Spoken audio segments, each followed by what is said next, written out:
चल हो जा शुरू।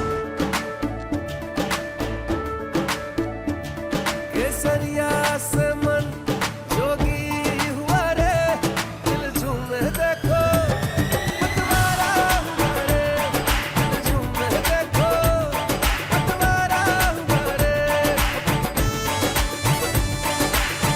हर पल मनाओ केसरी त्योहार। विमल, बोलो जुबान केसरी।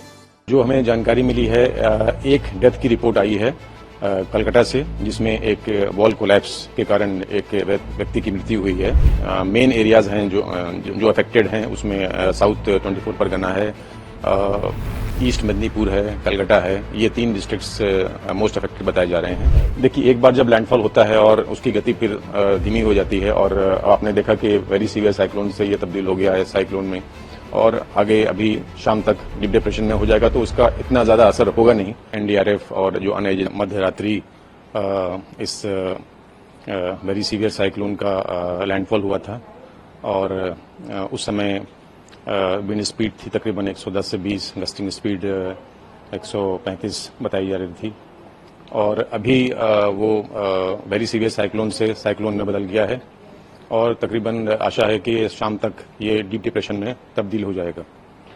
लैंडफॉल होने के बाद कितना डैमेज हुआ है, लॉस ऑफ लाइफ्स का क्या अभी अनुमान लगाया जा सकता है? जो हमें जानकारी मिली है, एक डेथ की रिपोर्ट आई है कलकत्ता से, जिसमें एक वॉल कोलैप्स के कारण एक व्यक्ति की मृत्यु हुई है, और उसके अलावा ज्यादातर जो है वो पेड़ के गिरने की खबर है। तकरीबन 200 पेड़ अलग अलग जगहों पर क्षतिग्रस्त हुए हैं, जिसके वजह से ब्लॉकेज हुआ है, और रेस्टोरेशन वर्क एनडीआरएफ और जो अन्य एजेंसीज हैं स्टेट की, इनके माध्यम से किया जा रहा है।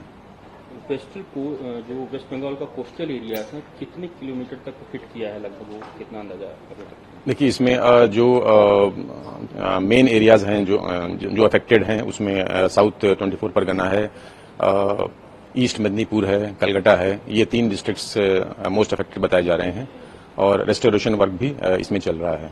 इसमें एनडीआरएफ की 14 टीमें तैनात हैं, और एसडीआरएफ स्टेट की भी 6 टीमों की तैनाती की गई है। एनडीआरएफ की जो 14 टीमें हैं वो कहाँ कहाँ पे तैनाती है उनकी, और अभी क्या क्या डिफिकल्टीज फेस करना पड़ रहा है? इसमें देखिए, जो मेन चैलेंज होता है पोस्ट लैंडफॉल में, एक प्रायोरिटाइज करना पड़ता है वर्क, क्योंकि कई जगह से इन्फॉर्मेशन आती है, और हर आदमी, जैसे कई बार घर में भी पेड़ गिर जाते हैं, वो भी चाहते हैं कि फौरन उसको जो है अटेंड किया जाए। रोड ब्लॉकेज हो जाते हैं, इलेक्ट्रिक पोल्स हैं, कम्युनिकेशन लाइन्स हैं, तो इनको प्रायोरिटाइज करके और इनको अटेंड किया जा रहा है। इसके अलावा जो एयरपोर्ट बाधित था उसको खोल दिया गया है। कुछ समय के लिए जो रेल यात्रा थी, कुछ रूट्स पर वो बाधित थी, वो भी अभी जो चालू हो गया है। तो ये कार्रवाई अभी तेजी से चल रही है, और कुछ ही समय में पूरा स्थिति मुझे लगता है कि सामान्य हो जाएगा। सुंदरबन में एरिया में सुनने में आ रहा है काफी कुछ कैजुअलिटीज होने के चांसेस ज्यादा हैं। आपको क्या लग रहा है अभी तक जो ग्राउंड रिपोर्ट क्या आ रही है? जो मैंने आपको बताया कि ग्राउंड रिपोर्ट में अभी एक डेथ की न्यूज अभी आई है, जो वॉल कोलैप्स कलकत्ता में हुआ है। इसके अलावा और अभी इन्फॉर्मेशन के लिए हम अपडेट कर रहे हैं। ऐसा सुनने में आ रहा था त्रिपुरा तक भी ये मूव कर सकता है, क्या चांसेस हैं उधर मूव करने के, या ये निकल जाएगा कल तक, जैसा कि आपने बताया? देखिए, एक बार जब लैंडफॉल होता है और उसकी गति फिर धीमी हो जाती है, और आपने देखा कि वेरी सीवियर साइक्लोन से ये तब्दील हो गया है साइक्लोन में, और आगे अभी शाम तक डीप डिप्रेशन में हो जाएगा, तो उसका इतना ज्यादा असर होगा नहीं।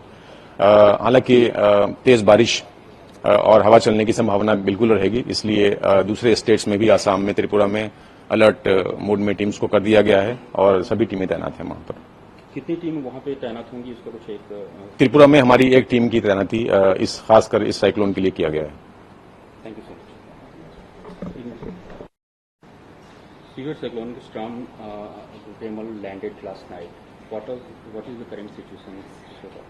The current information that we have from the IMD is that the severe cyclonic storm has now transformed into a cyclonic storm.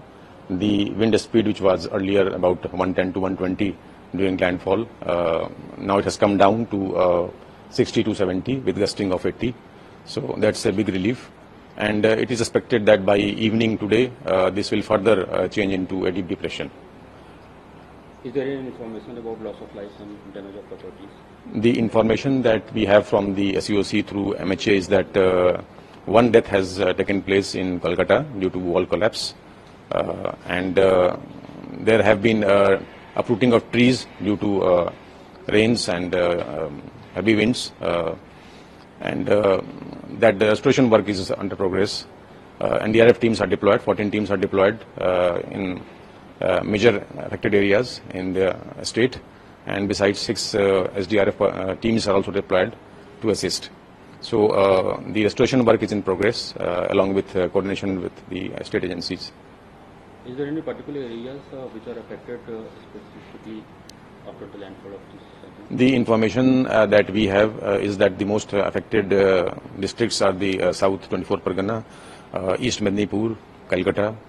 These are the focus areas, and the restoration work is also now prioritized in these areas. Is there any information that it will move further to any other state like into or somewhere else, Odisha? The path of the cyclone is, of course, it is defined.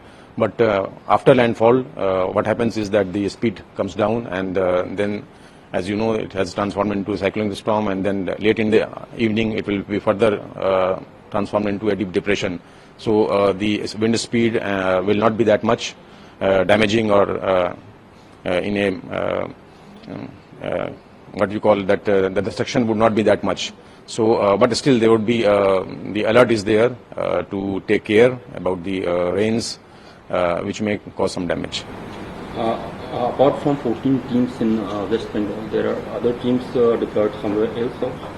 We have one team in Tripura just as a precautionary measure, and they are deployed there.